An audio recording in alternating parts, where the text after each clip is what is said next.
Bonjour à tous et bienvenue dans cette convention annuelle de l'Observatoire de la qualité de vie au travail. Alors évidemment, on avait prévu une réunion dans un grand amphi, mais contexte sanitaire oblige. Il a fallu s'adapter et nous vous proposons donc ce webinar en ligne. Mais pour une convention annuelle de l'Observatoire de la qualité de vie au travail, il y a évidemment Jérôme Ballard qui est avec nous. Bonjour. Vous êtes le président de cet observatoire et c'est à vous qu'il revient d'introduire cette convention. Très bien, merci beaucoup Baptiste. Bonjour à toutes et à tous. Je suis donc très heureux d'ouvrir officiellement cette convention annuelle de l'Observatoire de la qualité de vie au travail. Bon, cela ne vous a pas échappé, on organise cette convention 2020 dans un contexte très particulier. Voilà, la crise sanitaire que nous connaissons a bouleversé le monde des entreprises. Alors, pour faire un rapide bilan en introduisant cette convention annuelle, certaines mutations que nous appelions de nos voeux depuis des années se sont accélérées. Je pense au télétravail, je pense à la fin relative, mais du présentéisme. Je pense également à l'essor d'une culture de l'efficacité. On a vu apparaître des réunions plus courtes, plus efficaces, un mode d'organisation pour chacune et chacun qui permet finalement plus de liberté et d'optimiser au maximum son efficacité. Voilà, donc pas mal des temps domicile-travail qui se sont réduits fortement aussi, donc quelques avancées positives, on va dire. À côté de ça, j'oublie pas bien évidemment les situations dramatiques et difficiles que vivent certains de nos concitoyens et de nos concitoyennes. Je pense notamment aux familles monoparentales. J'avais eu l'occasion, pendant le confinement, de lancer un appel en faveur de l'aide aux familles monoparentales auprès des employeurs. Je pense aussi aux parents de jeunes enfants, qui, on y reviendra sur la partie accompagnement de la vie scolaire, de la réussite scolaire. Donc les jeunes parents qui ont dû s'occuper de leurs enfants. Et je pense aussi beaucoup à tous les salariés des secteurs en première ligne, la grande distribution, les hôpitaux, etc. Mais comme je suis un éternel optimiste, ceux qui me le connaissent le savent, j'espère qu'un nouveau monde du travail est en train d'émerger sous nos yeux et qu'il visera une performance humainement durable. C'est en tout cas sous le signe de cette vision d'une performance humainement durable que j'ai envie de placer cette convention 2020. En effet, les deux grands temps de l'événement qui nous réunit aujourd'hui illustrent parfaitement cet horizon souhaité d'une performance humainement durable. D'abord, le guide concilier vie professionnelle et responsabilité éducative, car aider finalement ces salariés concernant la réussite scolaire de leurs enfants, ça me semble être un parfait exemple d'action en faveur de cette performance humainement durable. À double titre, pour moi, parce que tout d'abord, la réussite scolaire des enfants constitue un sujet de préoccupation, voire de stress intense pour les parents, ce qui, dans certaines situations, peut les amener à ne pas être en capacité de donner le meilleur d'eux-mêmes. Ensuite, parce qu'aider les collaborateurs qui sont parents dans l'exercice de la responsabilité éducative, c'est permettre à la société tout entière de faire grandir ses futures forces vives, c'est permettre aux entreprises de pouvoir demain recruter des personnes correctement formées par le système éducatif. Donc la présentation de ce nouveau guide pratique que nous avons réalisé en partenariat avec Nathan, donc constituera le premier temps de cette convention. Je tiens d'ailleurs sans attendre à remercier du fond du cœur Nathan et le groupe Éditiste de nous accueillir en son siège aujourd'hui. Un grand merci à Catherine Lucet, la présidente de Nathan, et toutes ses équipes. Je pense notamment à Dominique Titeux, Nathalie Jordan ou encore Marie-Charlotte Scherer, qui prendra la parole tout à l'heure. Toutes mes excuses d'ailleurs à toutes les personnes que je ne peux citer ici. Merci pour leur aide dans l'organisation de cette convention. Je pense à mon équipe également, Catherine Boisseau-Marceau en tête, la déléguée générale de l'Observatoire, Alice Schmaltz également, qui m'ont aidé et nous ont aidés à organiser cet événement. Un grand merci, bien sûr, à tous les membres de l'Observatoire de la qualité de vie au travail, toutes les entreprises membres, qui prendront la parole tout à l'heure. Je pense à Laurent Sulin de La Poste, à Françoise Fialon-Julie de la Société Générale, à Charlotte Drosson-Mussard de la BNP Paribas. Voilà. Merci aussi à toutes et tous de nous rejoindre.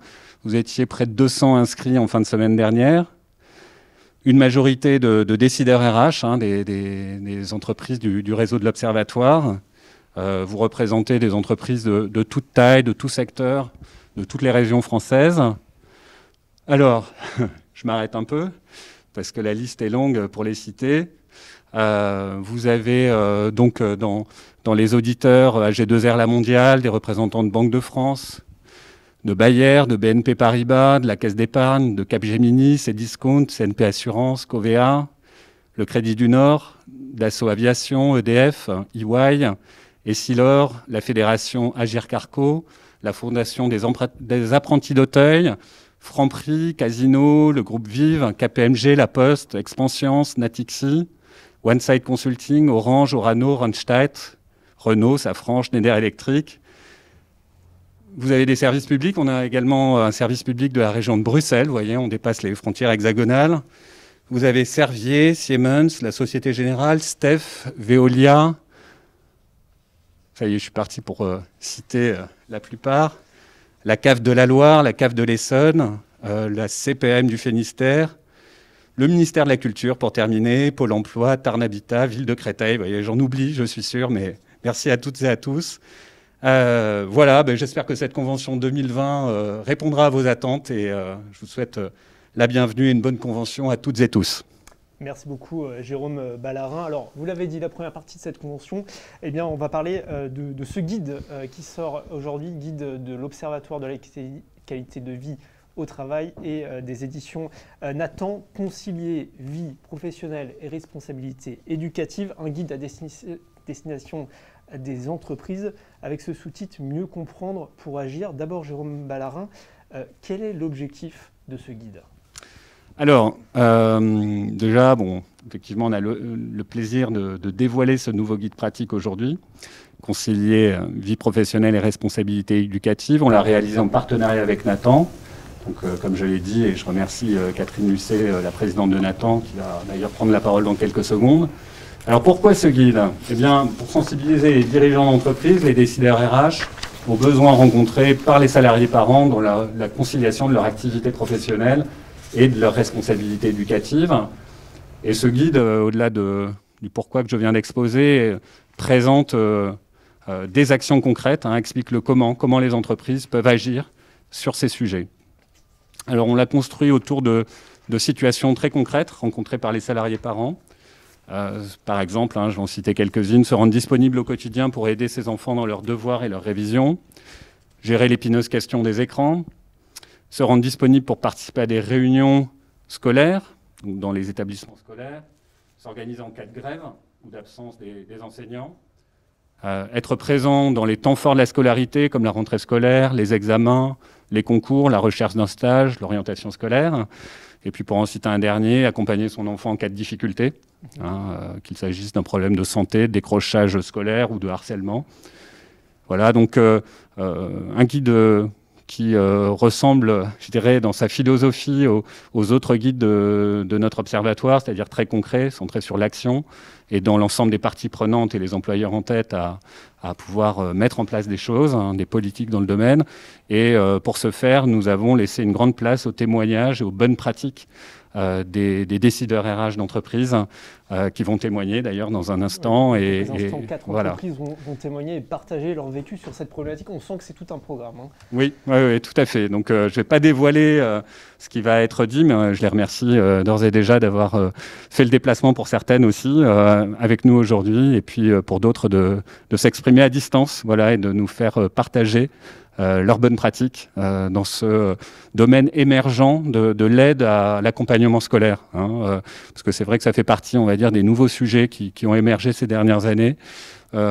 Sujets vraiment mis en exergue par l'actualité, notamment pendant le confinement. On a vu beaucoup de parents un peu esselés face à leur responsabilité éducative, en tout cas à la nécessité d'assurer une forme de continuité pédagogique avec leurs enfants, de faire la classe à la maison, entre guillemets.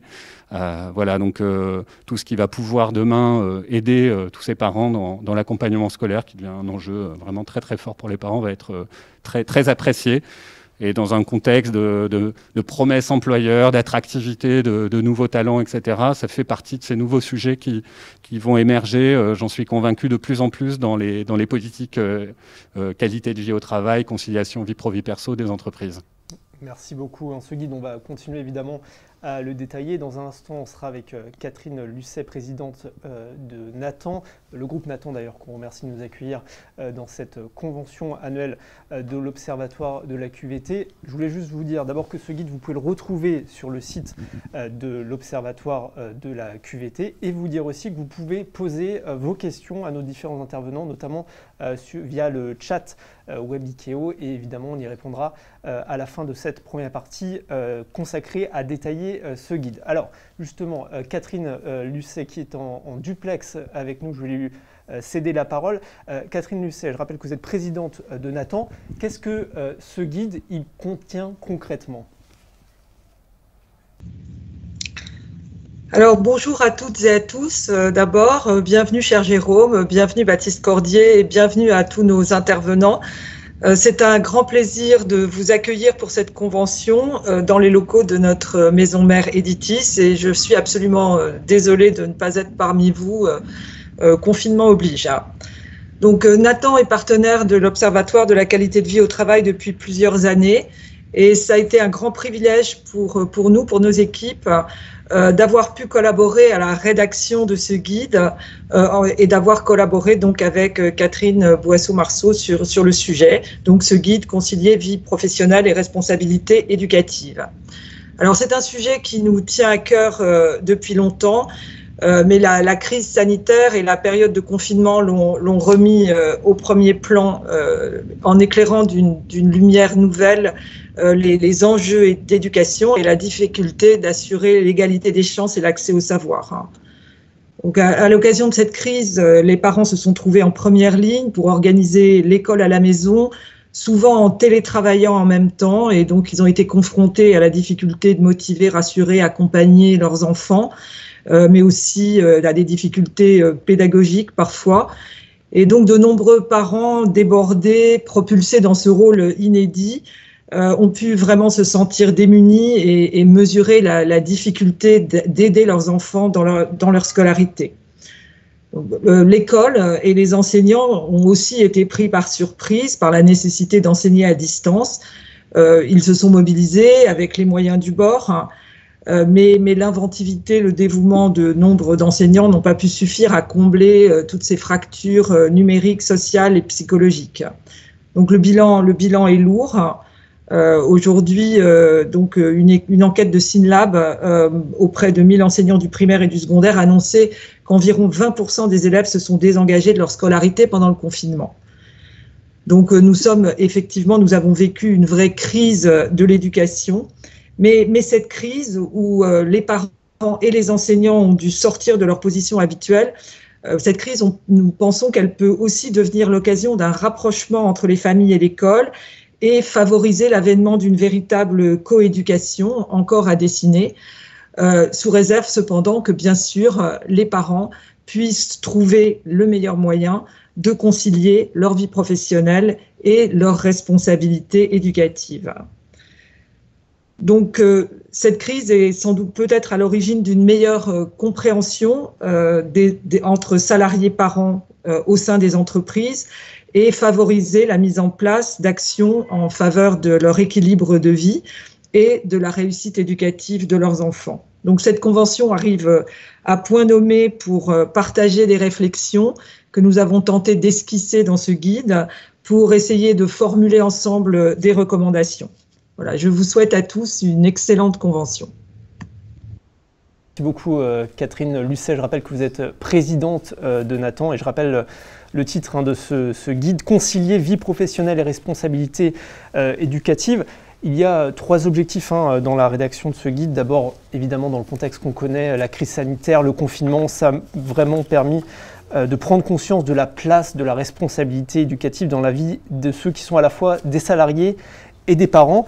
Et du coup, ce guide répond à un triple objectif. D'abord, sensibiliser les employeurs à ces enjeux que représentent les responsabilités éducatives, tant pour les salariés que pour les employeurs, accompagner les employeurs dans la mise en place d'actions concrètes, en s'appuyant sur les différentes situations qui sont forcément différentes selon les salariés, selon les types de parentalité. Et puis le troisième objectif, c'est de partager le retour d'expérience d'entreprises engagées, et c'est ce qu'on va essayer de faire dans quelques minutes. Alors la question est double, c'est pourquoi s'intéresser aux responsabilités éducatives des salariés parents, et puis comment agir concrètement. On ne va pas vous dévoiler l'intégralité de ce guide. Je rappelle que vous pouvez le lire sur le site de l'Observatoire de la QVT. Mais il nous semblait important de répondre à ces deux questions. Pourquoi la question de la responsabilité éducative des salariés parents, en fait, elle concerne les entreprises. Et puis, comment, quand on est employeur, et c'est peut-être votre cas, vous qui nous suivez aujourd'hui, comment on peut mettre en place des actions concrètes pour aider ces salariés parents à mieux concilier leur vie professionnelle et leurs responsabilités éducatives. Alors, Marie-Charlotte Scherer nous a rejoint. Bonjour, vous êtes responsable grand compte du groupe Nathan. Et justement, vous allez nous donner quelques éléments de réponse. Et puis après, on l'a dit tout à l'heure, des entreprises viendront témoigner et donner des solutions mises en place dans vos entreprises. Tout à fait, tout à fait. Je répondrai à vos questions, donc n'hésitez pas à les poser. Oui. Et donc, d'abord, comment les éléments de réponse qu'on peut donner à pourquoi s'intéresser aux responsabilités éducatives des salariés parents? Alors,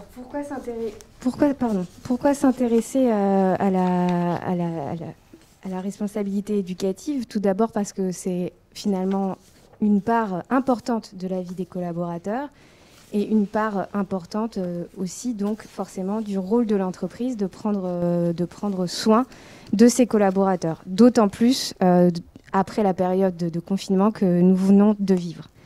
On a identifié des besoins, en fait, les besoins aujourd'hui qui sont les plus remontés de la part des collaborateurs. Donc là, on vous a mis trois grands temps forts. Donc le premier, c'est... La vie quotidienne. Tout à fait. Dans la vie quotidienne, il y a tout simplement la première partie qui sont les devoirs. Donc l'éternelle question de « est-ce que tu as fait tes devoirs ?» qui prend énormément de temps aux parents, puisque en général, en moyenne, on estime que les parents vont passer 4 à 6 heures de leur temps par semaine pour s'occuper des devoirs des enfants. Et évidemment, ce temps peut être allongé lorsqu'un enfant va connaître des troubles de l'apprentissage. En plus, les devoirs, c'est les femmes qui aujourd'hui estiment qu'elles sont les plus sollicitées pour faire les devoirs, ce qui peut donc aggraver ou alors renchérir un sentiment d'inégalité professionnelle, un sentiment d'inégalité homme-femme, sans parler aussi que ce rapport aux devoirs peut aussi créer de l'inégalité sociale, au sens où certains parents ne peuvent pas aider leurs enfants, et donc ça va renchérir forcément des inégalités. On a mis 3 autres points dans ce paragraphe sur la vie quotidienne. C'est le rôle des parents délégués, qui nécessite un certain nombre de temps aussi, les rendez-vous scolaires et les activités périscolaires. Il faut du temps pour accompagner les enfants à la piscine, même si certaines sont fermées en ce moment, etc. Évidemment, et ça, les salariés, ils doivent jongler avec leur rôle de salarié et leur rôle de parents. Alors, il y a aussi un point important, c'est les temps forts de la scolarité, parce que les salariés parents, ils suivent de près la scolarité de leurs enfants et ils ont besoin d'être là à certains moments précis. Oui, quand on parle des temps forts de la scolarité, le premier qui nous est remonté forcément c'est la rentrée scolaire. C'est aussi les examens, le bac, le brevet, c'est aussi les concours. Et c'est la recherche de stage, la recherche de stage qui va mobiliser à la fois l'énergie des enfants, l'énergie des parents. Et donc forcément, là, on en vient à discuter aussi à l'orientation scolaire. La dernière étude sur l'orientation scolaire, elle date de 2009, et elle disait que 52% des parents se montraient inquiets, se montraient stressés. Aujourd'hui, 11 ans plus tard, nul doute que ce pourcentage aura sûrement augmenté. C'est nos premiers retours terrain, c'est comment j'aide mon enfant sur Parcoursup, comment j'aide mon enfant à choisir sa voie. Et généralement, on souhaite que ça soit la voie du succès, donc on se met encore plus de pression. Ça, c'est un temps fort, et aujourd'hui, c'est vraiment le temps fort clé. Ouais, et il faut rappeler qu'il y a 12 millions d'élèves scolarisés en France, donc ça concerne beaucoup d'entreprises, évidemment, puisque 81% des mères sont aussi des salariés, 87% des pères sont aussi des salariés, et vous le savez, la scolarité, ça dure en moyenne en France 16 ans, donc autant dire que quand vous avez des salariés qui sont aussi parents, ils sont forcément concernés par les problématiques qu'on vient d'évoquer. Et puis, on n'a pas encore parlé des situations de fragilité. Là, ce sont des parents, des salariés parents qui ont une responsabilité parentale particulière, des problèmes particuliers. Et là, ça a des répercussions évidemment sur l'entreprise. Ça a des répercussions effectivement sur leur vie personnelle, donc quelque part aussi sur leur vie professionnelle. On ne laisse pas ces problèmes à l'entrée de l'entreprise, donc forcément, ça va jouer sur le moral, ça peut jouer aussi sur une gestion du temps qui va être différente. Dans des situations de handicap, dans des situations de maladie chronique ou même dans des situations de troubles 10 ou de précocité, ça va jouer un problème. Et puis, on est attentif chez Nathan au décrochage scolaire, forcément. Décrochage scolaire qui a été accentué dans cette période de confinement où certains enfants qui n'étaient pas perçus comme décrocheurs, on va dire, ont finalement délaissé un peu les études et donc forcément, ça joue sur eux. Et puis un point aussi de plus en plus mis en avant et de plus en plus les entreprises s'emparent de ce sujet, c'est le harcèlement scolaire. Aujourd'hui, on compte, la dernière étude de l'UNICEF montre qu'il y a un vrai sujet et que ça peut être jusqu'à 4% d'enfants d'une classe d'âge qui va être touché par cette problématique du harcèlement scolaire il faut donc aujourd'hui s'en saisir. Et c'est important évidemment pour les entreprises d'avoir donc à la fois la vie quotidienne des salariés parents, les temps forts de la scolarité, les situations de fragilité, ça c'est un ensemble de paramètres que tous les parents salariés doivent évidemment gérer. Et cette question de la parentalité en entreprise, c'est un enjeu de performance pour les entreprises, et notamment dans le cadre de l'égalité professionnelle femmes-hommes. Regardez cette balance et regardez à quel point, évidemment, elle est déséquilibrée. Alors certains employeurs diront oui, mais ça concerne la vie privée de mes salariés, tout ça. Mais finalement, on se rend compte que la parentalité en entreprise, c'est un des enjeux majeurs d'égalité professionnelle, de la qualité de vie au travail et donc, évidemment, de la performance économique et sociale des entreprises. L'inégale répartition des tâches domestiques et familiales, elle a forcément un impact dans le monde professionnel. Elle alimente forcément des inégalités professionnelles entre les hommes et les femmes. Vous les voyez sur cette balance. L'inégalité, il y a 2 chiffres sur l'inégalité de la répartition des tâches domestiques et familiales. 1h10, c'est la différence de temps passé au quotidien entre les pères et les mères dans la gestion des tâches domestiques et familiales. 1h10 de différence. Les femmes, ça leur occupe environ 3h30, les hommes 2h30. C'est ça aujourd'hui la réalité dans notre pays. Et puis 93% des parents qui ont interrompu leur vie professionnelle pour s'occuper des enfants, eh bien 93% de ces parents sont des femmes. Autant dire que soutenir les salariés parents dans leurs responsabilités éducatives, c'est agir pour l'égalité professionnelle. Les chiffres parlent d'eux-mêmes, puisque 72% des salariés disent aujourd'hui manquer de temps au quotidien, et 60% des salariés estiment que leur employeur ne fait pas beaucoup de choses pour les aider à équilibrer leur vie professionnelle et leur vie privée. Les salariés trouvent que leur employeur ne les aide pas assez au quotidien. Et pourtant, eh bien, c'est un enjeu pour les entreprises. C'est un enjeu pour à la fois recruter, engager, fidéliser ces salariés, parce qu'en soutenant les salariés parents, évidemment, dans leur responsabilité éducative, les entreprises les aident à renforcer leur disponibilité, leur engagement, l'efficacité des collaborateurs et des collaboratrices, et puis ça améliore l'attractivité de l'entreprise en elle-même. Alors Marie-Charlotte Scherer, je rappelle que vous êtes responsable grand compte du groupe Nathan.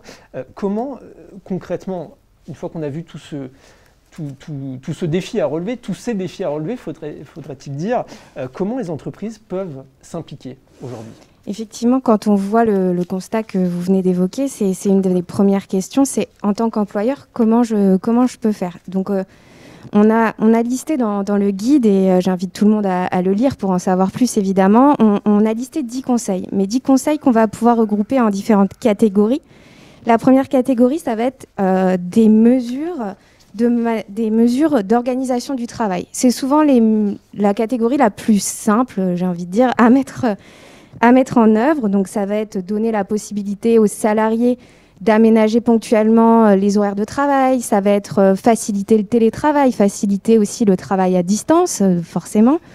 Ça va être aussi mettre en place des règles simples de la vie quotidienne, éviter tout simplement une réunion trop tôt ou éviter une réunion trop tard. Faire preuve de souplesse aussi dans les modalités d'organisation du travail. Enfin, dernier point, ça va aussi concerner des mesures de management et des mesures de process RH.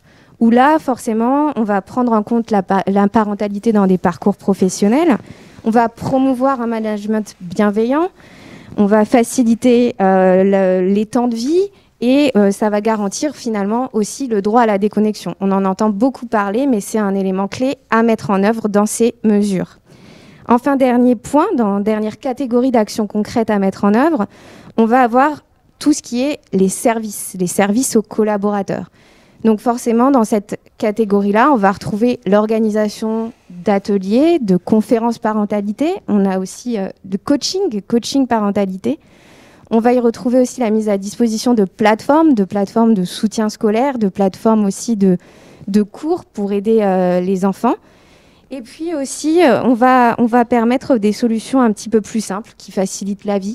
La conciergerie en est un exemple. Donc voilà un peu les conseils qu'on a regroupés de nos remontées terrain et des actions qu'on apprend au cours de nos discussions avec les services RH ou avec même les collaborateurs. Merci beaucoup Marie-Charlotte Scherer. On le voit bien d'ailleurs, certains des recommandations, notamment le télétravail, ça s'inscrit totalement dans le contexte sanitaire qu'on connaît et finalement ça aide aussi à concilier la vie professionnelle et les responsabilités éducatives. Merci beaucoup Marie-Charlotte. On vous retrouvera un petit peu plus tard pour les questions des téléspectateurs qui peuvent nous poser notamment via le chat en ligne. On va maintenant donner la parole aux entreprises qui ont essayé des choses, ont tenté sur le terrain des choses et pour avoir leur retour d'expérience, leur regard, leur éclairage concret.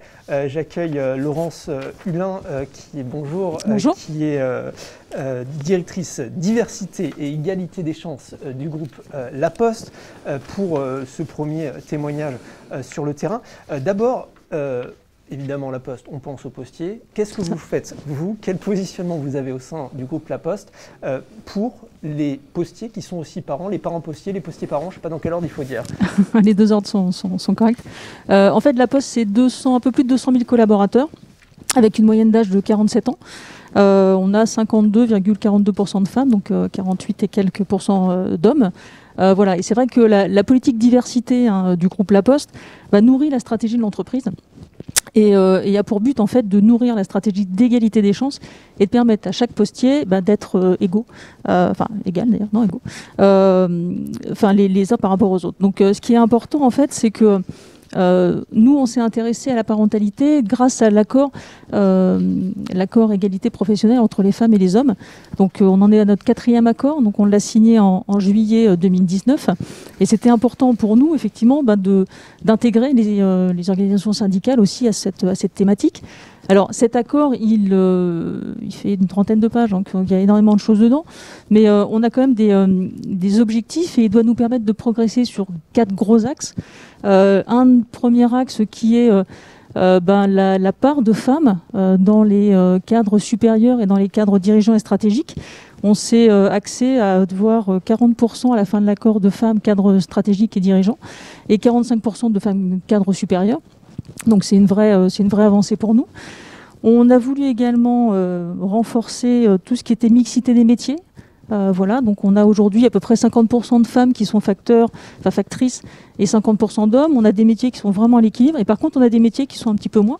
Donc on voulait aussi travailler là-dessus. On a évidemment travaillé sur la lutte contre le sexisme et contre les violences. Et la dernière partie, c'est tout ce qui est conciliation vie pro, vie perso.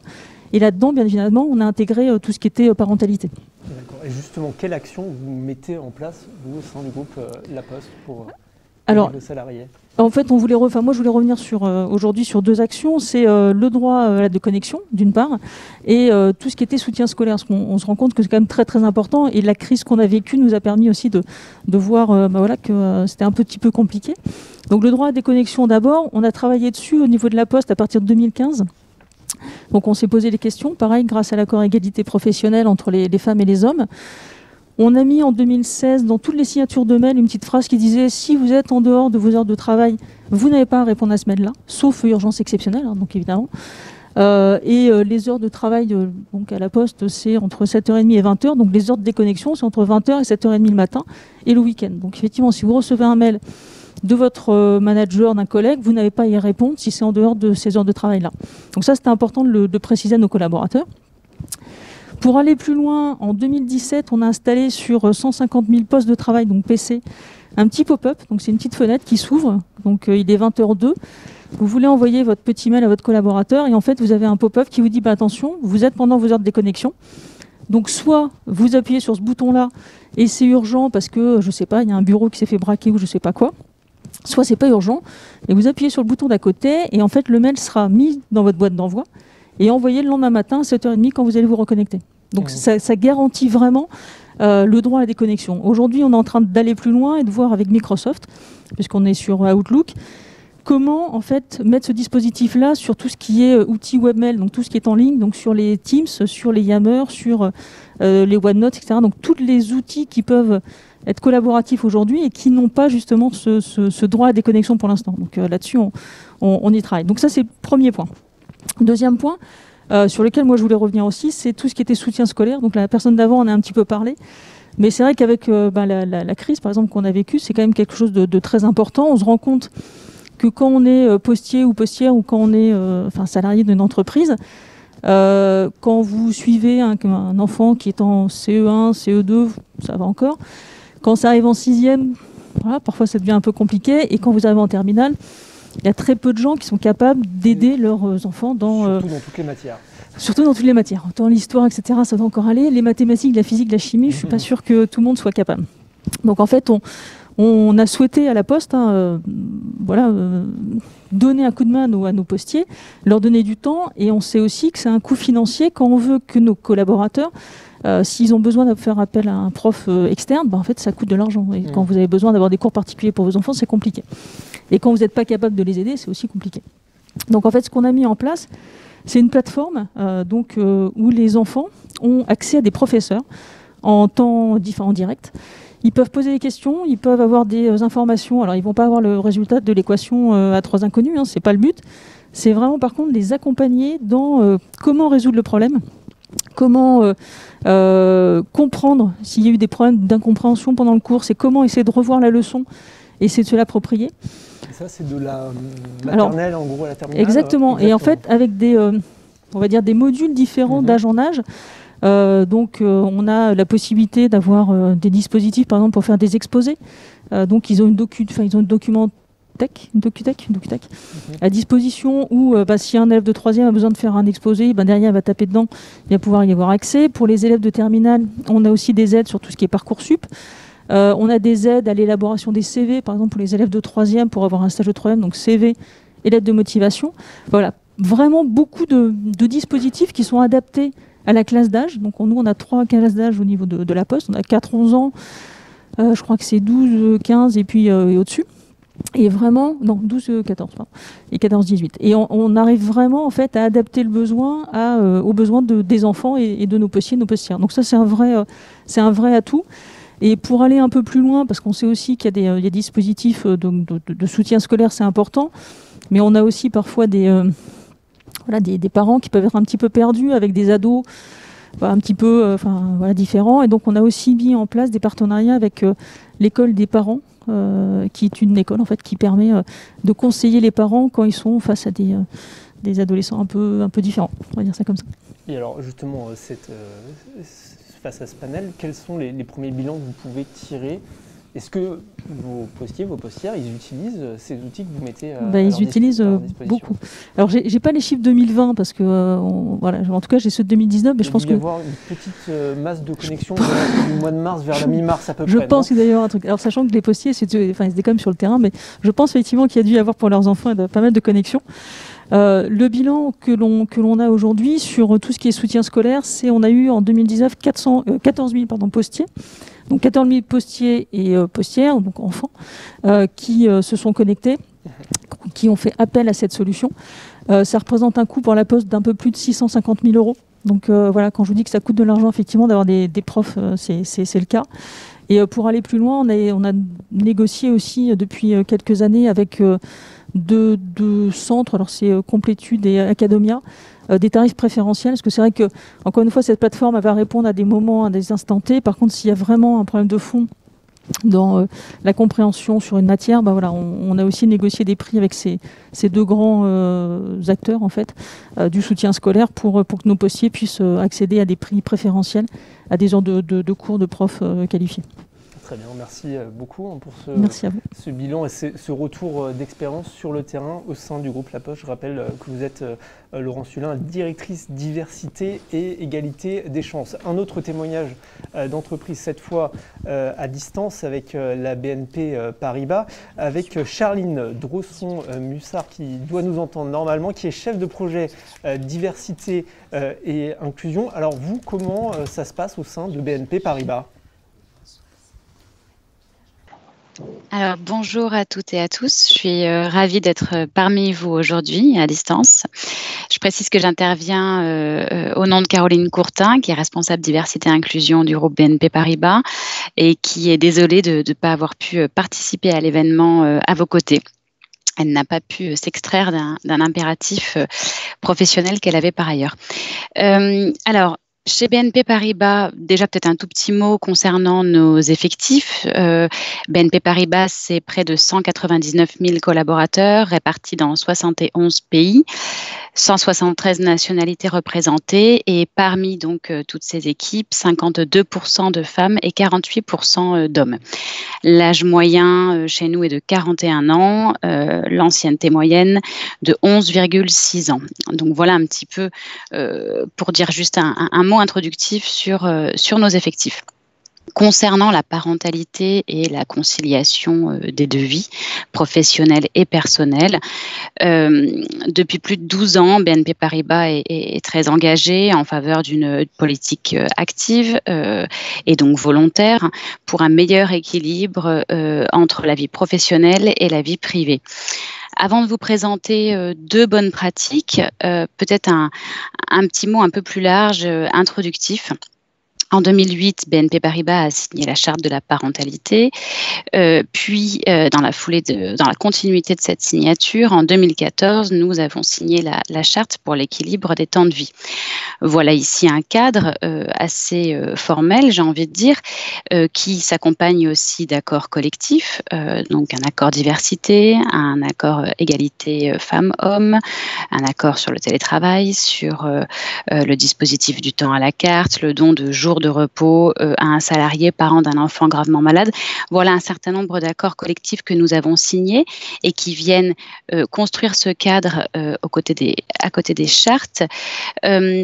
Au-delà de ces accords et de ces chartes, il me semble très important de préciser que notre volonté, elle repose avant tout sur la mobilisation de plusieurs équipes au sein de la ligne RH, mais aussi la mobilisation des managers.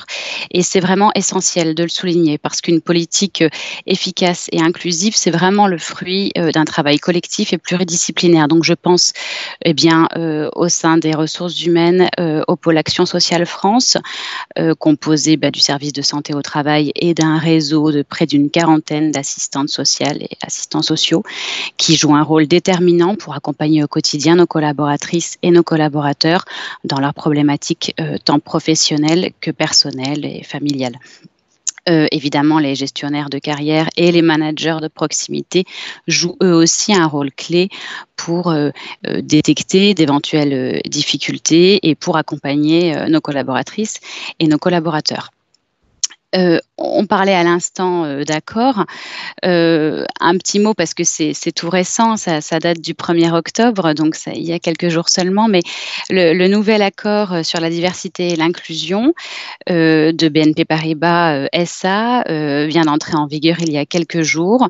Il a été conclu pour 4 ans et il comprend plusieurs avancées en matière de diversité et d'inclusion, mais dont une que je voulais vous partager, qui est la mise en place d'un congé d'accueil de l'enfant, donc un congé rémunéré de 30 jours calendaires, voilà, pour accueillir l'enfant pour une collaboratrice ou un collaborateur qui ne bénéficierait ni d'un congé de maternité ni d'adoption.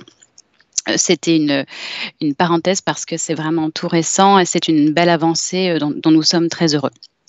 Alors, je voulais donc vous parler de 2 pratiques, on va dire, de 2 dispositifs que nous avons chez BNP Paribas. Tout d'abord, le temps à la carte et ensuite la semaine de la parentalité, qui est un événement annuel chez nous. Concernant le dispositif temps à la carte, il s'agit d'offrir la possibilité à une collaboratrice ou un collaborateur de l'entreprise d'acheter des jours de congé non rémunérés, entre 5 et 20 droits à congé par année civile. Ça permet une grande souplesse pour nos collaboratrices et nos collaborateurs parce qu'en fait, on peut acheter ces jours j'ai envie de dire, à tout moment de l'année, même si on ne peut pas dépasser un maximum de 20 jours. Pour avoir 20 jours, il faut les acheter au mois de janvier. Si on s'y prend au moment de l'automne, alors à ce moment-là, on ne pourra acheter, entre guillemets, que 5 jours. Mais il est quand même possible de, tardivement et voyant qu'on a utilisé déjà tous ces congés payés ou ces RTT, si à la fin des vacances scolaires d'été, à l'approche de la rentrée, on s'inquiète de son solde de congé, il est possible au mois de septembre ou au mois d'octobre d'acheter donc du temps à la carte. Ce qui est intéressant, c'est que la collaboratrice ou le collaborateur peut utiliser ses droits à congé sous la forme de journées, de demi-journées ou de plusieurs jours consécutifs. Donc, on laisse là vraiment la marge de manœuvre totale, j'ai envie de dire, à la collaboratrice ou au collaborateur qui les achète. Le financement, entre guillemets, se fait par une retenue mensuelle sur salaire entre le mois d'acquisition des droits à congé et le mois de décembre de chaque année. Ça, c'était la première pratique que je voulais partager avec vous. J'en viens maintenant à la deuxième bonne pratique. Il s'agit donc de la semaine de la parentalité. Alors ça, c'est un événement absolument incontournable quand on parle de parentalité chez BNP Paribas, un événement qui concerne toute la France et qui concrétise vraiment notre engagement. Alors, la semaine de la parentalité, elle a lieu chaque année au mois de juin et le succès est grandissant. Cette année, en 2020, c'était donc la 8e édition de cet événement qui est toujours très attendu par nos collaboratrices et nos collaborateurs. Alors concrètement, c'est quoi ? C'est des conférences, des tables rondes, des témoignages, des rencontres avec des experts, des podcasts aussi, pour aider les collaboratrices et les collaborateurs à concilier au mieux vie professionnelle et vie personnelle, répondre à leurs interrogations, apporter des outils concrets, favoriser aussi le partage et les témoignages et les échanges. Ce qui est essentiel et ce qui est la clé de la réussite de cet événement, c'est que c'est une organisation transverse et collective, c'est-à-dire qu'on l'organise au sein de l'équipe diversité et inclusion avec les équipes du pôle Action sociale France, donc toutes les assistantes sociales et assistants sociaux, et nos réseaux internes de collaboratrices et de collaborateurs.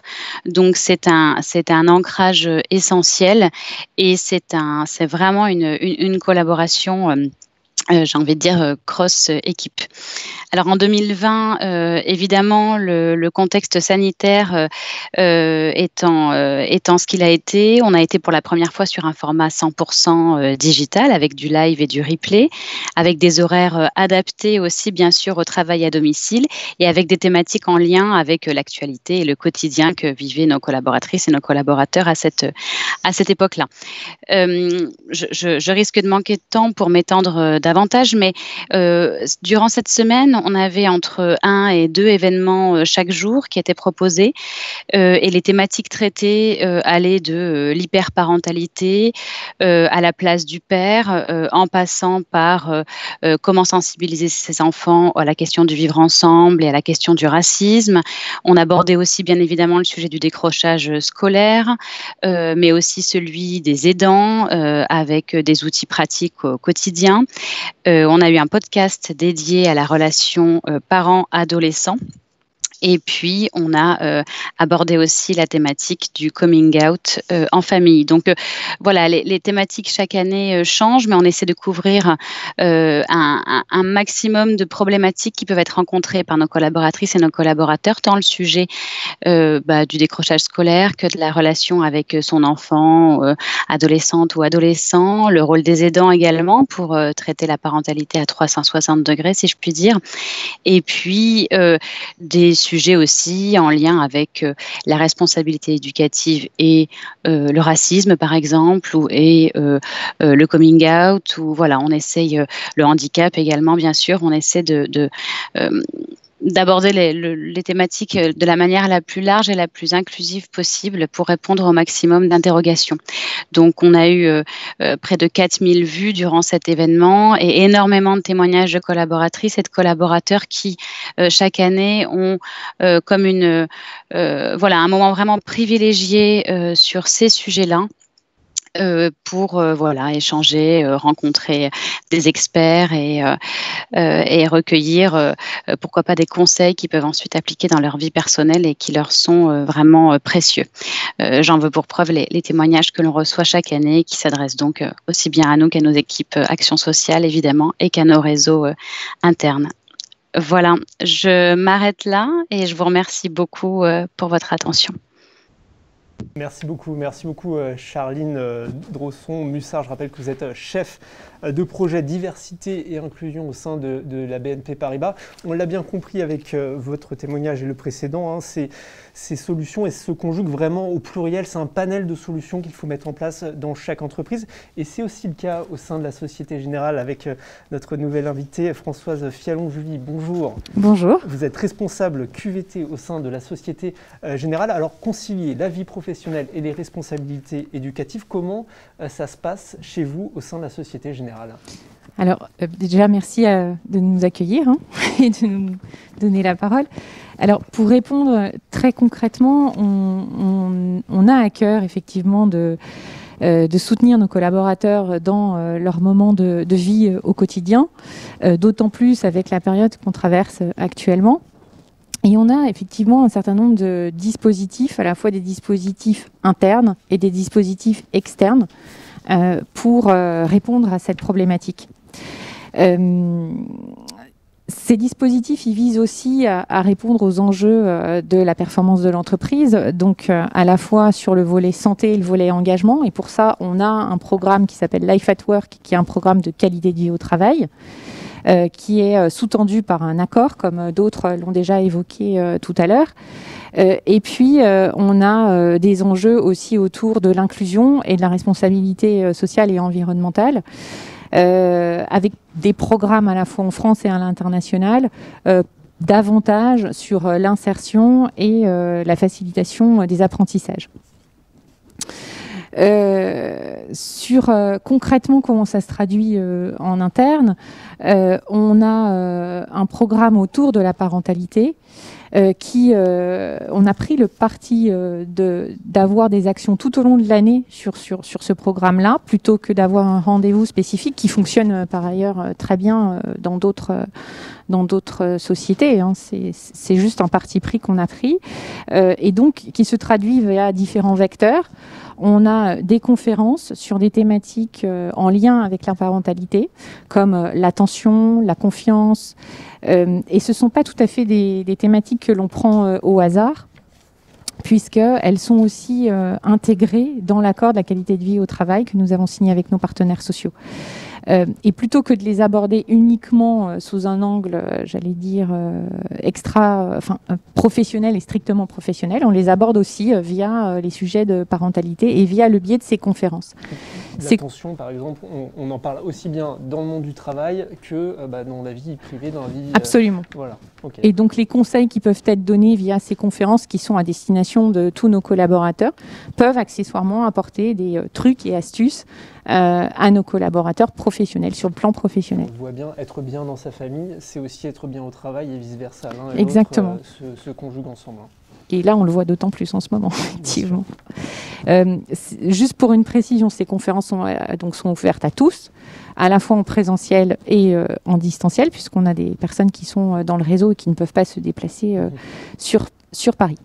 Et au-delà de ces conférences oui. collectives, vous avez aussi des rendez-vous plus individuels, vous me disiez. Oui, exactement. On a déployé, pour compléter ce panel de conférences, des ateliers qui sont plus sous format coaching, donc qui visent à dispenser des conseils à nos collaborateurs qui, étonnamment, sont tout à fait prêts à parler de leurs difficultés en tant que salariés parents. Et permettent aussi à ces collaborateurs de poser leurs questions à des professionnels de la parentalité. Et puis on complète en général ces conférences et ces ateliers plus individuels avec des guides qui sont distribués à la fin de chaque conférence et à la fin de chaque atelier pour que le collaborateur ne reparte pas sans rien et puisse s'y référer quand il en a le besoin. Et encore une fois, ces ateliers et ces conférences sont dispensés tout au long de l'année. Donc, c'est un cycle annuel.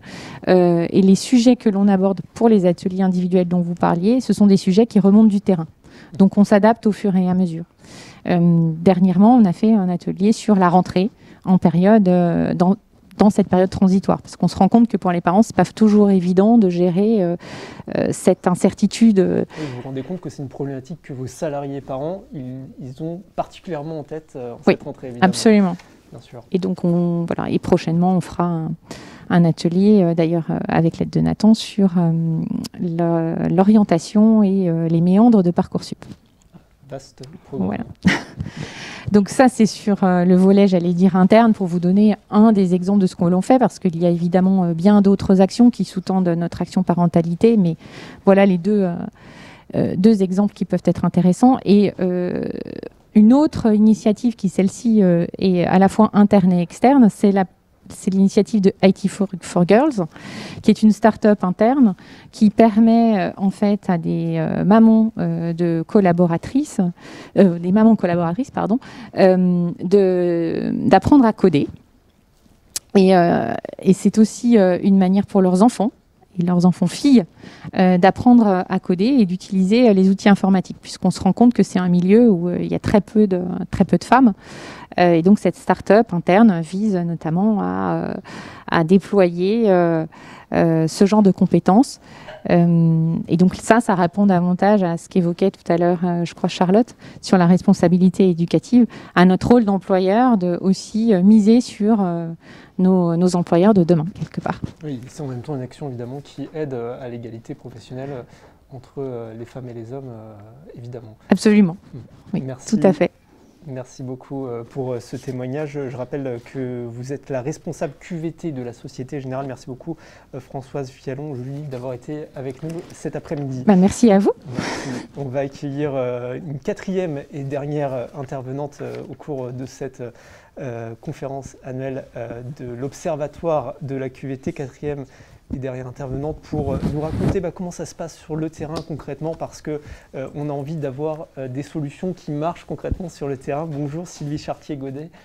Bonjour. Bonjour. Vous êtes directrice inclusion et bien-être au sein d'Aviva. Vous avez suivi un petit peu la présentation de ce guide. Vous, au sein d'Aviva, comment vous faites pour concilier la vie professionnelle et les responsabilités éducatives? C'est notre thème du jour. Alors on a vu qu'il y avait beaucoup de choses qui avaient été faites, donc je m'inscris bien évidemment dans tous les propos qui viennent d'être tenus. Nous avons travaillé la question de la parentalité dans la gestion des carrières.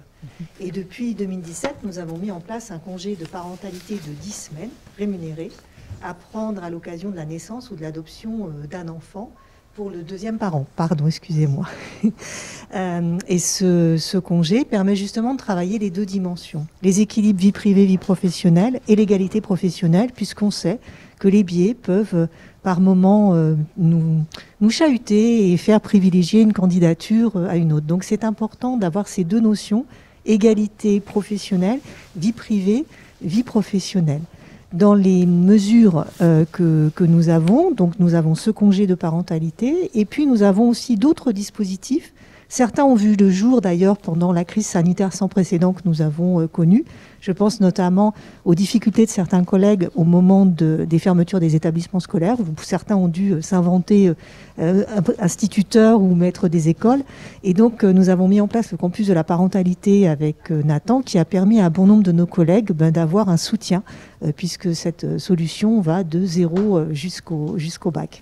Il consiste en quoi ce campus de la Alors ce campus de la parentalité Aviva et Nathan, il permet de suivre les cours à distance et puis d'avoir tout l'accompagnement derrière sur les devoirs. Nous avons développé d'autres initiatives depuis le mois de septembre avec Ma Bonne Fée aussi, qui permet de trouver des solutions de garde ponctuelles. Et puis aujourd'hui, permettez-moi de dire un mot, nous sommes le 6 octobre, c'est la journée des aidants. Les aidants familiaux, ça fait aussi partie pour nous de la parentalité et nous avons mis en place avec Prevencare un nouveau pilote pour accompagner les salariés aidants. Il y a des choses que nous faisons en interne et il y a des moments où nous avons aussi besoin de l'expertise de professionnels pour accompagner nos collègues. D'accord, ok. Et donc, quels sont les retours de vos salariés sur l'ensemble de ces dispositifs? Est-ce qu'ils sont, j'imagine que oui, mais est-ce qu'ils sont utilisés par vos salariés? Alors, la particularité aussi que nous avons, c'est que quand vous m'avez présenté très gentiment, vous avez parlé de cette direction de l'inclusion et du bien-être, dont je dirais je suis l'ambassadrice. C'est une structure que nous avons mis en place au 1er janvier 2019 pour structurer justement les différentes initiatives et démarches que nous avons mis en place depuis maintenant plus de 10 ans. Quand bon nombre de nos collègues qui se sont exprimés, nous avons signé des accords, nous avons signé des chartes, la charte de la parentalité bien évidemment, les accords d'entreprise pour l'inclusion des personnes en situation de handicap, les personnes LGBT, les seniors, l'égalité professionnelle. Il y a beaucoup de choses qui sont faites. Mais la particularité qu'on a voulu, nous, c'est mettre en place 3 communautés depuis le mois de mars 2018 qui sont portées par les collaborateurs sur ces 3 thématiques. Égalité professionnelle, LGBT et handicap, et qui permettent justement d'être au plus près des besoins exprimés par les collègues. Ces 3 communautés sont soutenues par notre direction générale. Elles ont chacune un sponsor de la direction générale. Et donc, du coup, quand on lance des initiatives comme celles que j'ai évoquées, Ma Bonne Fée, Prevencare, le congé de parentalité, etc., on sait que c'est des choses qui sont du terrain et qui ont des retours du terrain. Vous voulez dire que vous traduisez une demande exprimée par le terrain avant et vous savez qu'il y a des salariés qui sont concernés. Voilà. Et on fait des mesures. Par exemple, pendant le Covid, à un moment donné, on a encouragé les journées sans réunion ou les journées aussi de congé sans les imposer. Et quand on a interrogé les collègues pour savoir quel était leur ressenti par rapport à ces mesures, on a eu des taux de satisfaction de plus de 90%. Donc on sait que les solutions que nous proposons, elles répondent à des vrais besoins. Très bien. Et ça concerne combien de personnes au sein de l'entreprise? Est-ce que vous avez des chiffres à nous donner, par exemple sur la parentalité, oui, le congé sur la de parentalité, ça concerne combien de personnes? Comment ça fonctionne? Alors ce qui est intéressant sur le congé de parentalité, c'est de voir l'évolution du dispositif. Au début, on était à 80% de prise de ce congé par les personnes éligibles. Aujourd'hui, on a 98%. Ça fait à peu près une centaine de collaborateurs qui l'ont pris depuis la mise en place de ce congé, je rappelle, en novembre 2017. D'accord. Et sur la plateforme en ligne que vous avez mis avec Nathan, quels sont les retours que vous avez? Alors les retours, pareil, sont très satisfaisants. Et là, nous avons 186 familles qui ont testé le pilote quand nous l'avons mis en place au printemps et qui continuent avec le mois de la rentrée de septembre à utiliser cette plateforme. D'accord. Je rappelle que vous êtes directrice inclusion et bien-être au sein du groupe Aviva. Est-ce que vous vous dites qu'il faut aller encore plus loin? Est-ce que vous avez déjà des pistes en tête, des projets en tête, où vous dites voilà, il faut travailler sur cette notion-là? Je pense qu'on n'a pas fini et qu'effectivement chaque jour, voilà. La semaine prochaine, par exemple, on va démarrer nos webconférences qui sont faites par les communautés d'Aviva sur les préjugés, puisque je vous disais, tous ces sujets-là, eh ben, on trouve que c'est très important de travailler sur les préjugés. Donc, dans les petites initiatives toutes simples, on encourage les collaborateurs à se faire photographier ou à nous envoyer des photographies de situations qui peuvent encore surprendre aujourd'hui. Je pense par exemple à un monsieur en train de faire du tricot, à une dame sur une moto, à un monsieur qui prépare sa fille avant d'aller à l'école. Et tout ça, ce sont des témoignages en direct de collègues d'Aviva. Donc c'est aussi une façon d'embarquer les collaborateurs et de les rendre acteurs sur tous ces sujets, parce qu'il faut que vraiment ces démarches soient partagées au plus haut niveau, soutenues au plus haut niveau, mais que bien évidemment elles soient portées par l'ensemble des communautés, des collaborateurs. Oui, que les collaborateurs s'emparent des dispositifs que vous proposez. On a bien compris ce que vous faisiez au sein d'Aviva. Merci beaucoup Sylvie Chartier-Guedet. Je rappelle que vous êtes directrice inclusion et bien-être au sein du groupe Aviva. Merci beaucoup d'avoir été avec nous cet après-midi. On vous l'avait promis, vous pouvez nous poser des questions au cours de cet après-midi sur ce guide. Je rappelle que ce guide il est disponible sur le site de l'Observatoire de la qualité de vie au travail. Et ce guide concilier vie professionnelle et responsabilité éducative. On avait vous avez proposé de nous poser nos questions. Marie-Charlotte Scherer, responsable grand compte du groupe Nathan, est revenue avec nous avec une liste de questions. Je remets les questions. Qui ont été posées au cours de cet après-midi. Alors d'abord, une des questions qui nous a été posée, c'est quand vous rencontrez des services RH, quelles sont les problématiques qui sont remontées par ces services ? Oui, donc c'est une des questions qui est remontée dans le chat. On vous remercie d'abord pour vos questions et sachez que vous pouvez en poser d'autres. On n'aura peut-être pas le temps d'y répondre en direct, mais en tout cas, on prendra le temps, lorsqu'on renverra le guide, d'y répondre, tout simplement. Donc n'hésitez pas encore à en poser. Donc quelles sont les remontées clients ? Ça dépend de la maturité de l'entreprise sur ces sujets. On a vu des très beaux témoignages d'entreprises qui sont engagées, etc. Il y a des entreprises qui tout simplement se disent mais par où je commence ? Je commence quoi ? C'est quoi la première étape ? Et on est là, Nathan, pour les conseiller, pour les aider à en savoir plus. Et la première étape, souvent, c'est commencer par peut-être une enquête, une étude sur les besoins des collaborateurs. Donc ça, c'est la première chose. Une des remontées aussi, c'est j'ai besoin de faire un projet, mais un projet national, un projet qui va permettre à tout le monde de se sentir inclus dans le projet, dans les évolutions que je peux proposer. Donc ça, c'est un point clé, c'est proposer un projet national. Et enfin, une des questions, une des problématiques remontées, c'est comment je parle de mon projet, comment je parle du soutien aux collaborateurs, et comment je fais pour qu'ils se sentent concernés.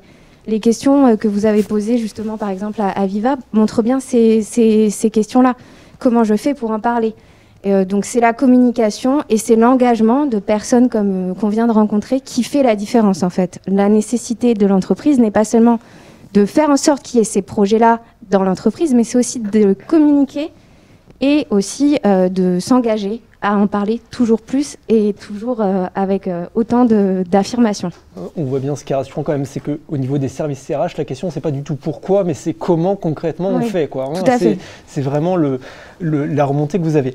Est-ce que dans le contexte qu'on connaît, le Covid, le confinement, etc., est-ce qu'il y a eu une évolution liée à ce contexte récent ? Les évolutions, effectivement, elles ont été d'abord dans les usages des services qui sont proposés. On a vu les entreprises qui témoignaient justement sur des booms d'inscription à des plateformes de soutien en ligne, des demandes qui ont évolué, etc. Donc oui, il y a eu une évolution qui nous a tous poussés à être un petit peu plus ingénieux, à proposer des nouvelles choses, peut-être des offres plus intéressantes. Donc forcément, oui, il y a une évolution. Et c'est surtout que cette situation inédite nous a obligés à tous de penser au fait que là, on était vraiment entre le privé et le professionnel et qu'on était en plein dedans et qu'il fallait proposer tout de suite une bonne réponse en fait. Autre question qui a été posée sur le chat, quelles sont les sources des informations qui ont été données ? Effectivement, oui, j'ai vu cette question. Donc les sources, la plupart du temps, c'est les sources du guide. Donc je vous invite à le lire ou alors c'est des sources que l'on a trouvées sur le site de l'UNICEF ou sur d'autres sites officiels. Et alors, comment on fait pour faire connaître les actions qui sont mises en place quand on est une entreprise ? C'est surtout des actions de communication. On va parler du classique newsletter, site intranet, site internet, etc. pour toujours les sensibiliser. C'est pourquoi pas sensibiliser les salariés. Hein. La question, c'est comment faire connaître les actions mises en place aux salariés pour qu'ils en bénéficient, pour qu'ils s'en emparent. Hein. C'est les présenter, c'est tout ce qui est communication, par exemple, dans les lieux de passage, à l'accueil de l'entreprise, dans les salles de repos. On nous a cité aussi l'envoi de la présentation des offres quand on reçoit le bulletin de paye pour justement sensibiliser, etc.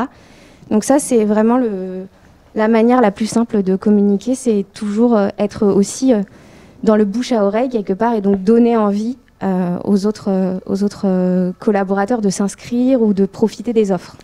Et une dernière question qui a été posée sur le harcèlement scolaire. Que mettons concrètement derrière le harcèlement scolaire ? Donc on en parle aussi dans le guide, mais donc le harcèlement, c'est une violence répétée envers, en l'occurrence là on parle d'un enfant, une violence répétée qui peut être verbale, physique ou psychologique. Les conséquences, on les connaît tous, hein, ça peut être le décrochage scolaire, ça peut être la dépression, on parle aussi de suicide, il y a eu quelques affaires aussi qui ont été médiatisées. Et dans ce type d'épreuve, le rôle de l'entreprise est d'accompagner les collaborateurs, mais surtout, je pense que c'est un rôle de sensibilisation. Donner des informations, permettre aux parents d'être alertés sur certains signes et de rappeler aussi les numéros d'urgence. Donc en l'occurrence, c'est le numéro vert qui est le 3020 qui s'appelle Non au harcèlement et qui permet justement de discuter de ces sujets-là. Très bien, merci beaucoup. Et je crois que vous voulez ajouter un mot sur ce guide ? Oui, effectivement, je voulais dire à tous que on vous invite à poser les questions. On vous invite à découvrir le livre qu'on va vous envoyer à la suite de cette conférence. Et que pour aller plus loin, on sera disponible, le Nathan et aussi l'Observatoire, pour vous aider, vous conseiller et vous permettre d'en savoir plus sur toutes les solutions parentalité qui sont disponibles. Voilà. Merci beaucoup. Merci beaucoup Marie-Charlotte Scherer. Je rappelle que vous êtes responsable grand compte du groupe Nathan et merci encore au groupe Nathan de nous accueillir ici pour cette convention annuelle de l'OQVT. On en avait parlé au début. Il y a deux parties dans cette convention. La présentation de ce guide, on l'a vraiment beaucoup brossé. On vous invite maintenant à le lire en détail. Je rappelle le titre: Concilier vie professionnelle et responsabilité éducative. Un guide intitulé Mieux comprendre pour agir. Et nous sommes de retour pour cette convention annuelle de l'Observatoire de la QVT. Désolé pour cette interruption technique. On va reprendre le programme et Jérôme Ballarin nous a rejoint pour la deuxième partie de cette convention annuelle de l'Observatoire de la QVT. Deuxième partie de convention où on a voulu s'intéresser davantage à la monoparentalité en entreprise. Et ça tombe bien parce que vous venez de sortir une étude sur la monoparentalité en entreprise que vous allez nous présenter. D'abord, pourquoi cette étude et ensuite, qu'est-ce qu'on apprend ? Très bien. Alors merci Baptiste déjà pour l'animation de cette première séquence de la convention. On va faire un peu comme à la fin de l'épisode 1 ou de la saison 1, on va dévoiler qui vous êtes, puisque peut-être les personnes qui nous regardent ne vous ont pas identifié. Vous êtes donc journaliste et on a souhaité, je vous en remercie, vous confier l'animation de cette convention, le fil rouge de cette convention. Donc vous restez bien évidemment avec nous sur la deuxième séquence. Pour en venir donc à l'enquête que nous avons réalisée sur l'accompagnement des familles monoparentales par les entreprises. Vous le savez toutes et tous, l'Observatoire de la qualité de vie au travail s'est appelé pendant longtemps l'Observatoire de la parentalité en entreprise, mais nous avons décidé d'élargir son champ d'action à l'ensemble des enjeux de qualité de vie au travail. Ça allait dans la continuité de nos engagements autour du télétravail, autour de l'évolution des comportements managériaux, etc. Mais bien évidemment, la question de la parentalité reste un de nos sujets de prédilection et donc il n'est pas étonnant qu'on traite de monoparentalité en entreprise à présent. Et d'ailleurs, j'ai été heureux d'apprendre il y a une dizaine de jours que l'Élysée avait accepté d'allonger le congé de paternité à 28 jours. Je voulais quand même le citer aujourd'hui. Cela va dans le sens des recommandations qu'on faisait depuis des mois au gouvernement. Voilà, je ne vais pas m'étendre, mais je voulais quand même le citer puisqu'on parle de parentalité. Et de même, nous avions échangé il y a 2 ans environ avec Marlène Schiappa, lorsqu'elle était secrétaire d'État à l'égalité entre les femmes et les hommes, sur les familles monoparentales et décidé de lancer ensemble donc cette enquête en partenariat avec le service du droit des femmes et de l'égalité du ministère, le SDFE. C'était l'époque où on voyait apparaître sur les ronds-points des mères isolées qui avaient rejoint le mouvement des Gilets jaunes et qui venaient crié leur désarroi et on s'est rendu compte que ce phénomène avait pris de l'ampleur et on s'est dit que ça pouvait être intéressant de regarder ce que les employeurs pouvaient faire pour accompagner ces familles monoparentales. Des familles monoparentales souvent composées de femmes, hein. C'est ça oui, la majeure partie des situations. Des familles monoparentales, il y en a à peu près 1,8 million en France, donc c'est quand même conséquent, hein. Elles sont à 85% dirigées par des mères isolées, des femmes, et un tiers d'entre elles vivent en dessous du seuil de pauvreté. Donc il y a là aussi un espace de précarité, de pauvreté qui nécessite, je dirais, une action plus soutenue de notre société pour les aider, et les employeurs en particulier, ce qui est dans notre raison d'être. Voilà, parce que c'est vrai que monoparentalité peut apparaître un peu comme mini-parentalité, si on regarde le mot, mais en fait, on parlerait plutôt de maxi-parentalité, parce que c'est ce qu'on a vu avec les entreprises du groupe de travail que je vais citer dans un instant. En fait, finalement, la monoparentalité exacerbe dans ces difficultés la parentalité en général. Au lieu d'être deux, on est tout seul à devoir tout gérer en termes de responsabilité. Et en plus, on l'a vu pendant le confinement, on a beaucoup de femmes, de mères isolées dans des secteurs particulièrement je dirais, mobilisés. Je pense au secteur hospitalier, je pense à la grande distribution, etc. Donc voilà, là il y a un vrai sujet dont il fallait se saisir. Alors, vous l'avez à l'écran, donc la liste des 20 entreprises qui se sont portées volontaires, hein. On a fait un appel à participation auprès des entreprises de notre réseau. Donc on a une vingtaine d'entreprises voilà, qui apparaissent, hein. Je vous laisse les découvrir. Ce qui est important de signaler, c'est que vous avez une moitié de grandes entreprises, de grands groupes, hein. Les logos apparaissent. Puis vous avez une moitié d'entreprises d'ETI, d'entreprises de taille intermédiaire, et donc 5 entreprises de taille intermédiaire précisément, et 5 TPE, PME.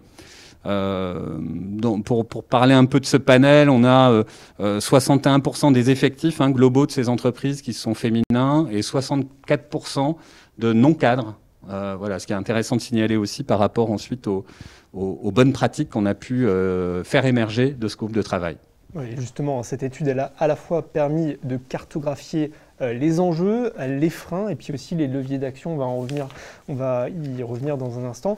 D'abord, les enjeux, parce qu'on voit bien que pour les entreprises, la monoparentalité en entreprise, c'est un enjeu de performance économique et sociale.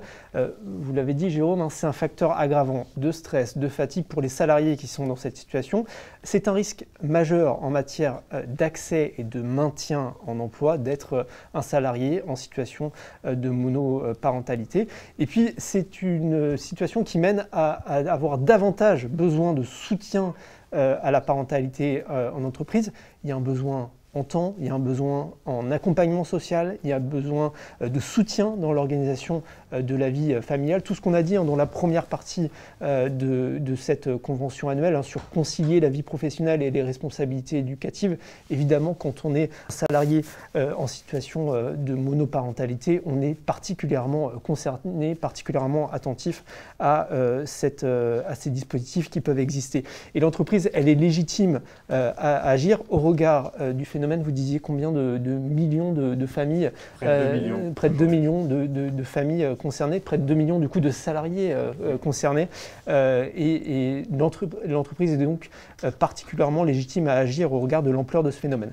Et pourtant, eh bien, vous le voyez, hein, sur votre écran, il y a des freins à lever pour faciliter l'intervention de l'entreprise. D'abord, la monoparentalité, il y a encore des représentations culturelles négatives qui l'entourent et des biais décisionnels qui sont facteurs de stigmatisation et de discrimination, y compris dans les entreprises. Et donc, il faut lutter contre ces représentations négatives. Il y a une culture du présentéisme qui dessert tout particulièrement les salariés monoparentaux. Une réunion à 18h, eh bien, quand on est le seul parent à aller chercher les enfants à l'école, eh bien, ce n'est pas possible ou c'est très difficile de concilier les deux. Et puis la nécessité malgré tout d'une démarche inclusive pour ne pas être discriminant envers les autres salariés, qu'ils soient parents ou non. Et puis enfin, l'absence de statut légal définissant clairement la monoparentalité, parce que la monoparentalité, ça peut survenir à l'occasion d'une séparation alors qu'on n'est pas marié. Et c'est une situation de fait qui peut durer quelques mois et peut durer quelques années. Et pour l'entreprise, c'est très difficile de détecter ces salariés qui sont en situation de monoparentalité. Pour autant, il y a heureusement des leviers d'action, des solutions à apporter, et notamment les entreprises peuvent les porter, ces leviers d'action. Oui, tout à fait. Donc on a fait les choses bien avec ce groupe de travail. On a identifié 3 leviers principaux et au sein de chacun de ces leviers d'action, 3 pistes principales à investiguer. Donc si on regarde le premier levier, il s'agit d'accompagner les salariés monoparentaux en leur apportant une réponse personnalisée. Donc tout d'abord dans l'organisation du travail et les services qui peuvent faciliter la vie quotidienne. On pense au télétravail, aux horaires aménagés, au respect du droit à la déconnexion, à l'efficacité des réunions. On pense aussi à des choses en termes de services autour de la garde d'enfants, autour de l'aide aux devoirs, autour des mutuelles avantageuses, etc. Ensuite, aider les salariés à faire face aux imprévus familiaux et aux situations complexes. La question de l'enfant malade, tout ce qui est journée enfant malade, congé de solidarité familiale, don de jours de congé, qu'on voit apparaître de plus en plus dans les entreprises avec des accords signés ces dernières années sur le don de jours de congé pour en faire profiter des salariés qui ont des grosses difficultés, des enfants malades par exemple. Et puis ensuite, dernier et troisième point, accompagner les salariés monoparentaux dans leur démarche administrative et sociale. On a des pères, des mères isolées qui sont souvent tiraillés par une vie personnelle et professionnelle compliquée, qui sont parfois fatigués, etc., et qui ont peu d'énergie à consacrer aux démarches administratives qui sont parfois un parcours du combattant. Donc là, il s'agit de mobiliser les services d'action sociale pour, par exemple, les aider à constituer des dossiers de demande de logement ou d'obtention de certaines prestations sociales, et puis de les mettre en relation avec les acteurs publics et associatifs qui pourront les aider. Voilà pour ce premier levier. Le deuxième levier, lui, concerne vraiment le fait d'appréhender la monoparentalité comme un risque accru en termes de santé au travail. Donc, tout d'abord, mobiliser l'ensemble des acteurs qui sont en charge de la prévention des RPS dans les entreprises. Repérer notamment les situations difficiles, savoir orienter les salariés, bâtir des plans d'action avec des approches pluridisciplinaires. On a ensuite le fait d'aider les salariés monoparentaux à prendre soin de leur santé.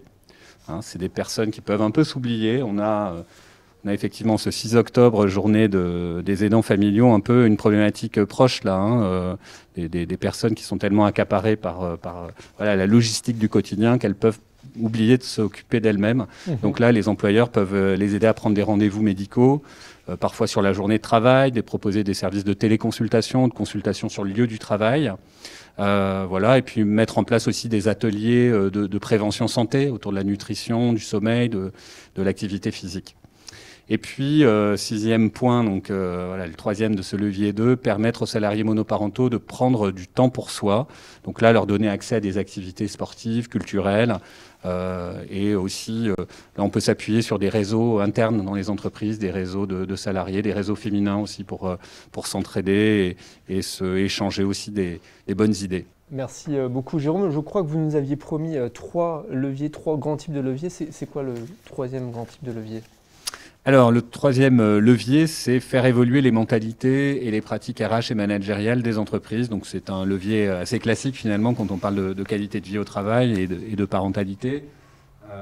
Ce levier consiste en d'abord sensibiliser les dirigeants, les managers, les décideurs RH aux difficultés qui découlent de la monoparentalité. Il s'agit aussi de sensibiliser les recruteurs, tous ceux qui sont en situation de recrutement dans l'entreprise, sur les stéréotypes ou les biais décisionnels. Il s'agit aussi de promouvoir un management bienveillant qui puisse être un peu plus souple sur des horaires aménagés ou autres pour aider les pères et les mères isolés. Ensuite, il s'agit d'adapter les politiques RH aux enjeux des salariés monoparentaux, notamment des salariés qui sont peut-être moins enclins à à lever le doigt quand il y a une offre d'emploi qui pourrait les intéresser en interne. Ils sont parfois submergés, comme on l'a vu, par les contraintes du quotidien et donc peut-être en manque d'énergie, peut-être en manque peut-être d'ambition, de capacité à se mettre en avant. Donc c'est un point important d'aller les chercher, de les aider à valoriser leurs compétences, leurs motivations et les aider à grandir dans l'entreprise pour pas qu'ils stagnent en termes d'employabilité. Et puis enfin, les sous-traitants, les prestataires, donc intégrer dans les critères sociaux des appels d'offres l'accompagnement de la monoparentalité et dans les contrats de sous-traitance également, sachant que parfois dans certains secteurs comme le ménage, on peut avoir des publics assez féminisés, en situation de monoparentalité, de précarité, etc. Donc prendre en compte voilà, ces choses-là et faire en sorte que les entreprises, quand elles négocient ces contrats de sous-traitance, tiennent compte aussi voilà, de la monoparentalité des salariés, des sous-traitants. Alors voilà, autant de pistes que les entreprises vont pouvoir utiliser, vont pouvoir suivre, mais vous avez aussi des recommandations à destination des pouvoirs publics. Oui. Cette question de la monoparentalité. Tout à fait. Donc, comme on le voit sur la slide, en fait, on a 4 propositions. La première, créer un statut légal de la monoparentalité, comme ça existe pour les aidants familiaux. Ça permet de repérer plus facilement, d'avoir une définition plus claire de ce qu'on entend par salariés monoparentaux. Ensuite, défiscaliser les fonds de secours, qui sont aujourd'hui assimilés par l'URSSAF comme des avantages en nature. Ensuite, élargir le crédit d'impôt famille aux dépenses engagées par les entreprises en faveur des familles monoparentales. C'est un levier fiscal qui peut être activé aussi et qui est très intéressant. Et puis enfin, relever le seuil de fiscalisation des chèques emploi-service universels qui sont distribués aux familles monoparentales. Merci beaucoup pour toutes ces recommandations pour aider à la monoparentalité en entreprise. On arrive au bout de cette convention annuelle de l'Observatoire de la qualité de vie au travail. Vous avez commencer, c'est à vous de terminer forcément en tant que président, Jérôme Ballerin. Merci beaucoup Baptiste Cordier. Donc peut-être vous dire un mot sur le programme de l'Observatoire de la qualité de vie au travail pour les prochains mois. D'abord, un travail qui nous attend, que l'on n'a pas encore démarré, mais qui devrait pas tarder, sur le fait de réunir nos outils de mobilisation des entreprises, qui sont aujourd'hui la charte de la parentalité en entreprise, qui existe depuis 2008, et les 15 engagements en faveur de l'équilibre des temps de vie. Donc réfléchir à l'évolution peut-être de ces outils. Alors soit on les garde, soit on les réunit dans un autre outil, mais en tout cas, maintenant que nous appelons Observatoire de la qualité de vie au travail, il est peut-être temps d'avoir un outil de mobilisation des entreprises qui pourrait, par exemple, s'appeler Charte de la qualité de vie au travail. De la même manière, une réflexion en cours sur la création d'un baromètre de la qualité de vie au travail, des commissions et des groupes de travail voilà, qui animent notre réseau d'adhérents, des commissions trimestrielles notamment animées par Catherine Boisseau-Marceau, la déléguée générale de l'Observatoire, et je sais que ces séquences sont très appréciées des membres actifs de l'Observatoire de la qualité de vie au travail. Et puis deux guides en préparation qui font là aussi qui sont aussi des productions de groupes de travail, d'entreprises. Un guide sur les nouveaux espaces de travail, avec une réflexion engagée déjà depuis plusieurs mois, bien avant le confinement, et qui est encore plus d'actualité aujourd'hui, parce qu'on se pose la question de savoir où va se situer le travail demain. Beaucoup de gens en situation de télétravail depuis leur domicile, des retours partiels dans les lieux habituels de travail. Mais donc vraiment, cette question des nouveaux espaces de travail, elle ancre vraiment notre observatoire dans ces enjeux qui vont bien au-delà de la parentalité, comme je l'ai évoqué tout à l'heure. Voilà, on est dans un vrai sujet de QVT. Et puis, un guide aussi en préparation, en lien avec un partenariat que l'on a monté avec le ministère des Sports, donc un guide sur l'activité physique et sportive en entreprise. Voilà donc un programme qui va être intéressant, et j'appelle encore une fois toutes les entreprises qui ne l'ont pas encore fait à adhérer à l'Observatoire de la parentalité en entreprise pour pouvoir accéder à tous ces chantiers. Et ils viendront présenter les guides l'an prochain lors de la convention annuelle de la QVT et témoigner de leur retour sur le terrain, de leur situation concrète sur les thématiques que vous venez d'évoquer. Tout à fait. Alors en conclusion, voilà, redire que tout est chamboulé dans l'entreprise avec cette crise du Covid, que nous espérons qu'un nouveau monde du travail finalement puisse émerger au fond de cette période difficile, comme une forme de gestation, avec un monde du travail orienté vers une performance humainement durable. C'est un bel idéal, et c'est vrai que j'ai ouvert la convention sous ce signe et sous ce fil rouge tout à l'heure. Ça rejoint d'ailleurs l'idée d'un monde d'après, dont on a beaucoup parlé depuis le printemps dernier, mais avec plutôt un monde de l'à peu près que l'on voit sur nos yeux aujourd'hui. Donc un monde de transition, plein de promesses, d'opportunités, mais aussi de difficultés. Et un monde où nous le souhaitons, la qualité de vie au travail jouera un rôle de premier plan. À travers son programme de travail, ses commissions, on l'a vu, c'est cette transition que l'Observatoire de la qualité de vie au travail veut accompagner pour que se dessine réellement ce fameux monde d'après, au moins pour ce qui concerne le monde du travail. Par ailleurs, voilà, on l'a vu, mais le programme de travail est vraiment marque l'élargissement des champs d'investigation de l'Observatoire à l'ensemble des enjeux de qualité de vie au travail. Voilà, écoutez, merci beaucoup Baptiste pour cette convention. Merci à tous ceux et à toutes celles qui ont pu la visionner jusqu'au bout. Notre ordre du jour est à présent épuisé et j'ai envie de souhaiter bon courage à vous toutes et tous ici présents avec moi et tous ceux et celles qui nous regardent dans cette période d'incertitude. Surtout tous mes vœux de santé pour vous et vos proches. Et puis un grand merci encore une fois d'avoir assisté à cet événement. Un grand merci à Nathan pour son accueil aujourd'hui et à toute mon équipe. Voilà, à très bientôt. Merci beaucoup. Et vous pouvez retrouver la vidéo de ce webinaire sur le site de l'Observatoire de la QVT, observatoire-6qvt.com. Merci à tous.